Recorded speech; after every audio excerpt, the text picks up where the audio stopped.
Hello everyone, this is Ink, and I would like to talk about how to progress through Federal or Imperial ranks in Elite Dangerous. For this purpose, I will be making an example of Empire, but all principles apply for Federation as well. Alliance has no ranks for the time being, and I don't know will they have, but I guess some of these tips can be applied for Alliance for increasing reputation standing. For the purpose of this video, I will adopt terminology of major factions and system factions. Major factions would be Federation, Empire and Alliance, while system factions would be local factions in particular star system. In this video, I will be telling same principles that have been following while accessing through the ranks in Empire. I apologize in advance for any mistakes I make while talking, since the English is not my native language. I will do my best. I apologize. Currently, you can see my right side panel with my current reputation in Empire. As much as I know, Earl is the highest rank in Empire, and I really didn't felt it was too hard to achieve it. Players can start this progression as soon as they start playing the game, as there is no need for particular prerequisites to start it. In fact, I started in Federation, as I assume most players, to get my initial money in my Sidewinder, as it was easy and safe money gain, just doing delivery missions. And I had no large amount of money to start proper trading, and I felt my Sidewinder is too weak for combat. Initial missions will not offer too much money, and many of them will not be available, yet I encourage you to be persistent. After all, missions will give you exact objective and secured payment.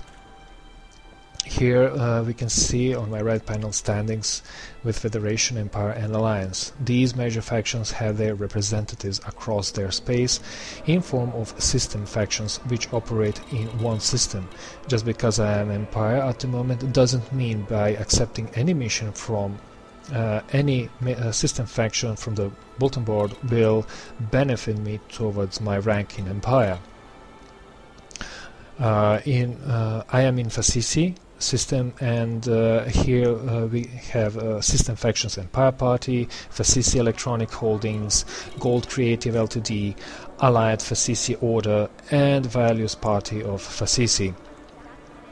From these 5 system factions, only 2 are representatives of Empire in current system, and those are Empire Party and Gold Creative Ltd. While it is obvious Empire Party works for Empire, I know that Gold Creative Ltd also works Empire because it has emblem of Empire in front of their faction name. This is important to pay attention when we seek high rank in Empire or Federation. We need to work only for these factions, system factions that has these emblems we want high rank. Now if we slide to the right, I will get the system status overview with these 5 system factions and their current standings in this system. It is important to know that percentage on the right is not representing a faction toward the player, but influence of this faction in the current system. Small up yellow arrow also doesn't represent better standings with the player, but tendency for this faction to even more increase their influence in the current system. Here also we can see that both Empire Party and Gold Creative Ltd have this Empire emblem, thus we know we should work for them. Here other factions might be neutral, but often are opposition to these factions we should work for. This means working for opposition faction will decrease our standing with Empire, thus ruin our progress towards high rank. This is important. Avoid other factions at all costs. Doesn't matter how much they pay. Here we can see their actual influence in the system, and for example, Allied Fascisi Order has 5%. Players' actions can change this and affect system in a number of ways. By clicking on a faction, we can get more information about a particular faction and Empire Party in this state is in state of boom. This is not relevant for the purpose of this video, so I will not explain it. It is useful to read this as it provides information about a faction's nature. They can be lawful, totalitarian, corporate, or even a gang or mafia. Also, do note that usually it states in this text if the system faction is allied with a major faction. In our case, that would be Empire, such as Gold Creative Ltd. So now we have learned what are the factions that we should work for in order to get our rank increased. Remember that working for one faction can affect your standing with another faction upon mission completion and their current state of affairs. If player build a reputation with only one of these, will become friendly, while other factions will become unfriendly over time. By working for factions that represent major factions will increase gradually better standing and rank with a major faction, in this case Empire. Raising relationship with one of these system factions affects relationship across entire Empire space. Slowly but surely. Here we can see several missions that are available, and their availability depends how much system factions trust us. For example, this one is not available because system faction doesn't trust us, which we can confirm here in last row under section special. I apologize for poor visibility under my current color hood scheme. So we need one of on the right side banner of the mission. We see which system faction posted this job, this mission, and you can see there that Empire Party posted 4 different missions available for us to take them. Usually for take one, unless more of them end up in the same system. Keep in mind that we should not take mission from any other system faction regardless how much money they offer. It will decrease our standings with Empire and will slow our rank progression. So this immediately filter how many missions actually we can take. This is good one. It's for Empire Party. They asked me to deliver them 12 tons of lithium, and they will pay me 41,000 credits. If this was, for example, for CC Electronics Holdings, it will be counterproductive for me to accept this mission, even though it pays good. However, it is Empire Party, and for the purpose of this video, I will accept it. This will increase my standings with Empire Party, and through them, slightly increase my stance with Empire in general. But not as much as with current Empire Party itself. It is slow progress. This will also slightly increase influence of Empire Party in the local system, but other system factions might not be pleased with it, and thus doing this for Empire Party might have negative impact on other factions. That is why you need to make missions only for those parties that will surely grant you rank promotion. So I will accept this mission, even though there is no way that it says that this mission should have any negative impacts. By default, we should expect negative impact on other factions. Might be, might not, but it's not that dangerous as it sounds. So now I will find 12 tons, and fast forward, I'm back in Facisi with 12 tons of lithium. As you can see, on the left side says that is the mission. So head back to the bulletin board, where of course my top mission is the one that is active. So I select it, and of course I give the card that they ask for. Have in mind that this visual representation is the outcome of the mission.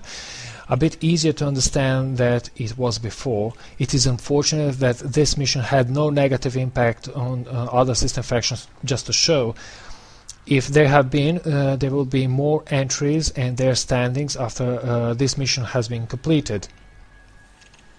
Here we can see that my reputation, even though I am allied, again it is a little bit more increased, and that is all that is concerned about the player, what this mission as outcome has towards the player. The rest of this is faction specific outcome. We can see this yellow bar is filling up, and once filled up to the end, it will increase that percentage factions influence in the local system. Of course, there are economic boom, economic bust, and civil unrest modifiers in this screen, but it is irrelevant for this video. Doing this over and over again will eventually show up novel extension opportunity mission on bulletin board from either Imperial Navy or Imperial Liaison. These mission types usually without payment but will grant rank. This mission should be executed as soon as possible. If next mission is accepted from opposition, it will ruin my standings with system faction that negatively contribute toward my rank progression and will slow down rank progression. That is why it's so important to carefully pick missions from the bulletin board. Also, it is not mandatory to operate in one system alone. Player is free to take mission from other systems. However, I will advise some small trading as secondary activity in the part of the galaxy that is well known to the player. It doesn't have to be most profitable training, just enough to cover expenses and something extra for player to earn while searching for more and more missions to perform. This is the basic principle I was following while ranking up with Empire.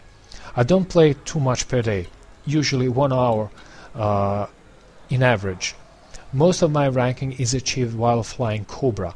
Cobra is one of 2 ideal ships for rank progression. How so? Cobra has nice cargo space, so these fetch missions are not an issue at all.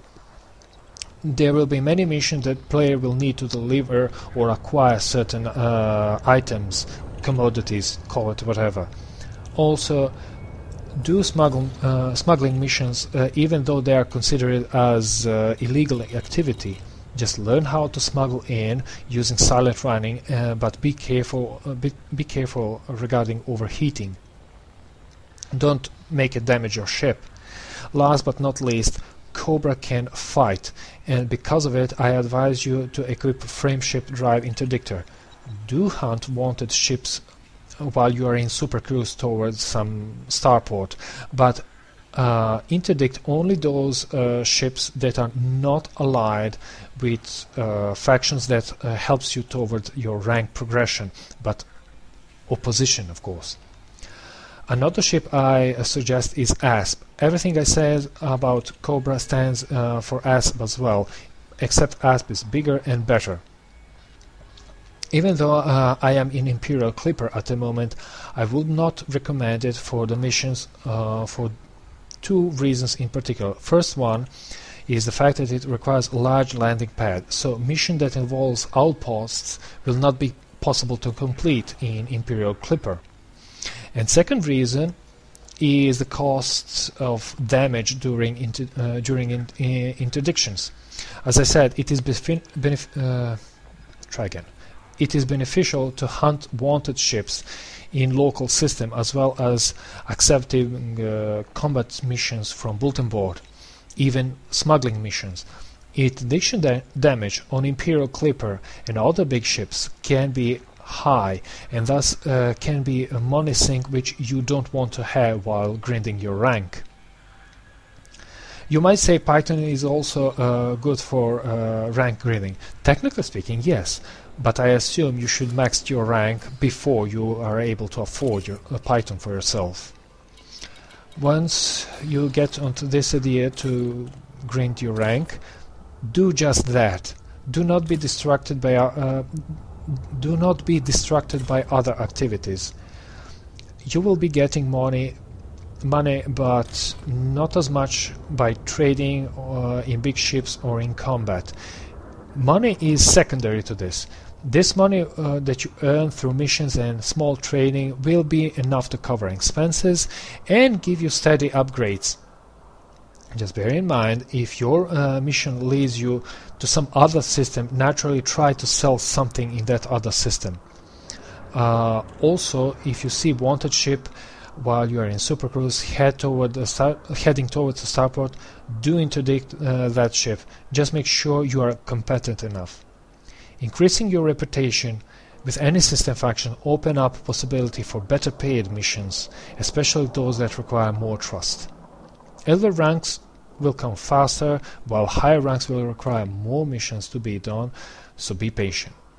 From time to time you will see missions that are essentially permission for a specific system. Once accepted, these missions are automatically completed. Just make sure you don't forget them, that's all. Other than this, there is not much to it. I really didn't have too much issue with it.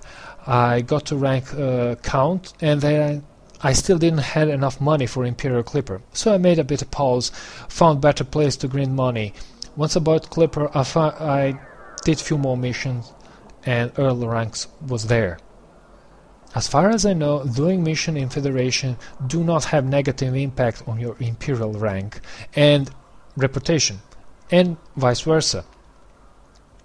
I haven't noticed any impact on faction rank regarding my combat, trading or exploration rank. Maybe some missions haven't been available due to low combat rank, but achieving competent in combat or merchant in trading is not too hard to achieve. Okay, that's it all for now. I hope this video was informative. I tried to compress as much as I could, and I hope that you will earn your desired rank easily. I see you next time. Fly safe.